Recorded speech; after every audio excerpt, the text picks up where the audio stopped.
Now, one of the first videos I ever made on this channel was about the Bell Bullitt. Now Bell's back with the new Bullitt GT, and I finally got my hands on it. Now this helmet is their retro classic refined. If you want that cafe racer look, then you need to check this out. I've got the unboxing, fit tests, and everything you need to know. So let's dive in. Now inside the box, you've got the GT with a clear visor pre-installed, a nice Bell Bullitt helmet bag, and of course your paperwork. Now when I opened it up right away, it feels premium. Now the shape of the helmet, it's familiar, but there are some real upgrades here. And of course there better be, because the price has gone up from around $400 for the original Bell Bullitt to now, as of July 2025, about $500 on average. Now that of course depends on the colorway you choose. To be fair, I think it has a lot to do with the tariffs here in the US. Now the original Bell Bullitt has been part of my gear lineup for years. I have always loved the style, that classic 70s vibe, the wide field of vision, and it's a great helmet for urban riding. But I honestly have to say it had its flaws. The visor pods were a hassle, although you could use a quarter to open them up.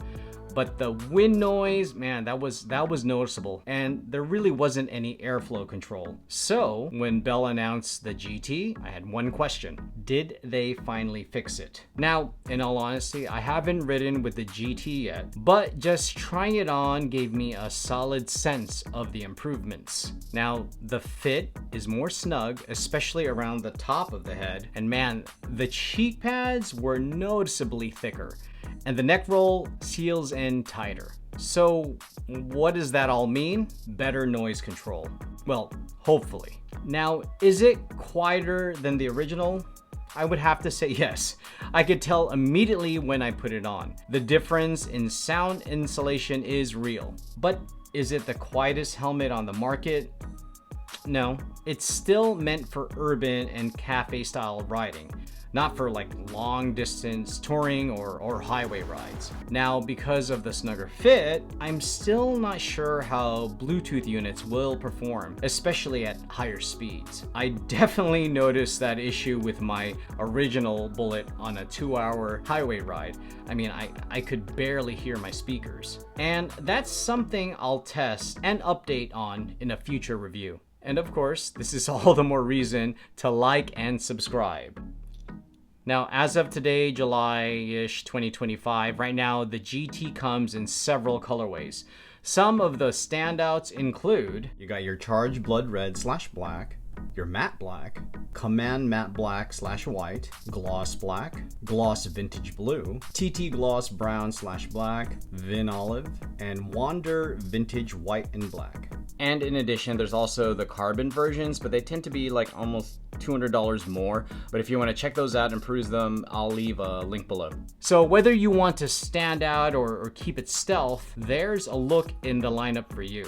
And of course for me, my favorite has always been the matte black, which honestly wasn't available for quite some time. Now here's what Bell improved on the GT. The visor pods are now way easier to remove. You don't need like a quarter to like remove the visor pods. You finally get a vent switch, not just like passive holes on the top. And yes, I know the older one did have that little vent switch by the mouth, but since they got rid of the mouth front airflow, I think having the top air vent airflow control is much better. And that rubber gasket around the visor gives it a tighter seal, which should help with like wind noise and hopefully air leaks, and especially with rain. Now, these are real functional changes that make a difference for everyday riding. Now you might be wondering, who is this helmet for?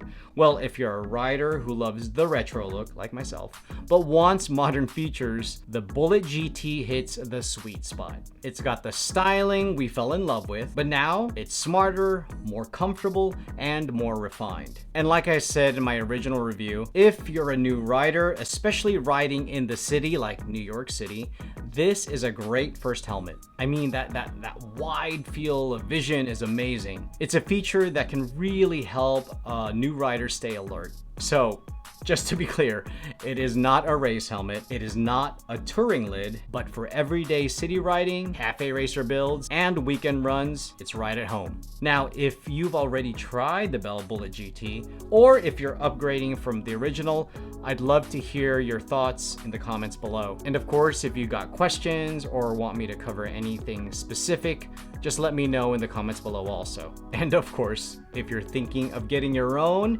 I'll leave that info for you too in the description. All right, that's it for now, guys. Please don't forget to, of course, like and subscribe. And if you want to check out my original Bell Bullitt review, you can check it out right over here. And if you want some more like cool retro helmet reviews, check it out over here. All right, guys, thanks again, and I'll see ya.